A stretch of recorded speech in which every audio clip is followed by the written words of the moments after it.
আসসালামু আলাইকুম এভরিওয়ান, নতুন ভিডিওতে আরও একবার শুভেচ্ছা। আমি এই মুহূর্তে আছি কলাতলী বিচে। আমরা এখান থেকে যাচ্ছি হিমছড়ি। মূলত আপনারা যারা কক্সবাজার ঘুরতে আসেন, অনেকে কলাতলী মোড়ে বা সুগন্ধা মোড়ে যে কোনো একটা জায়গায় দেখা যাচ্ছে যে হোটেলে ওঠেন। এখান থেকে খুব সহজেই কিন্তু আপনি হিমছড়িতে যেতে পারবেন। সেই কারণে যেটা করতে হবে, আপনি ঠিক যেখানে এসে উঠবেন তার আশেপাশে দেখবেন যে অনেক অটোওয়ালা মামা থাকে। তাদেরকে যদি বলা হয় তারা কিন্তু খুব সহজেই নিয়ে যাবে। আপনি যদি দেখা যাচ্ছে যে একটা ছোট অটো, আমি যেটা নিয়েছি, এই টাইপের একটা অটো নিলে আপনার মোটামুটি 150 থেকে 200 টাকার মধ্যে আপনি ইজিলি যাইতে পারবেন। অফ সিজনে যদি ওয়ান সিজনে আপনার আসেন, সেক্ষেত্রে হয়তো একটু খরচটা তুলনামূলক বেশি হতে পারে। চলুন আমি আপনাদের কাছে এই রোডের নাম কি আমার হ্যাঁ হ্যাঁ হচ্ছে কলাতলি রুট বলে লাস্ট মাসে গিয়ে মেরিন ড্রাইভ উঠবার। দর্শক, এই জায়গা থেকে মেরিন ড্রাইভ শুরু। আমরা দেখি ভিডিও করলে আরেকটু বড় দিকে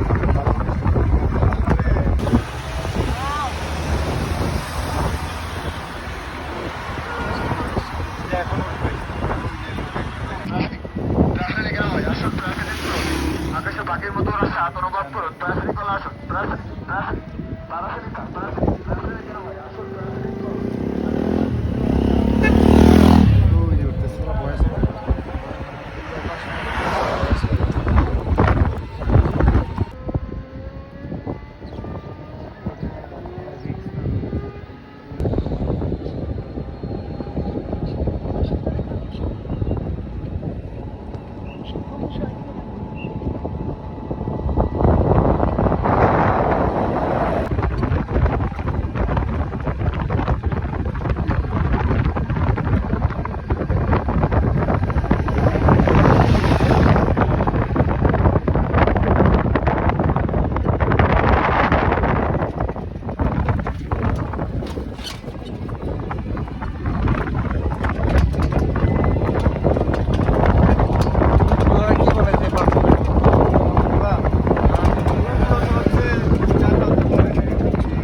হিমছড়িতে এসে টিকিট কেটে ভিতরে প্রবেশ করলাম। আমি যদি আপনাদেরকে একটু ঘুরে দেখাই, অনেক দর্শনার্থী আছেন এই মুহূর্তে। ভিতরে ঢুকতে ছোট ছোট এরকম দোকান আছে, বিশেষ করে যারা আচার কিনতে চান এখানে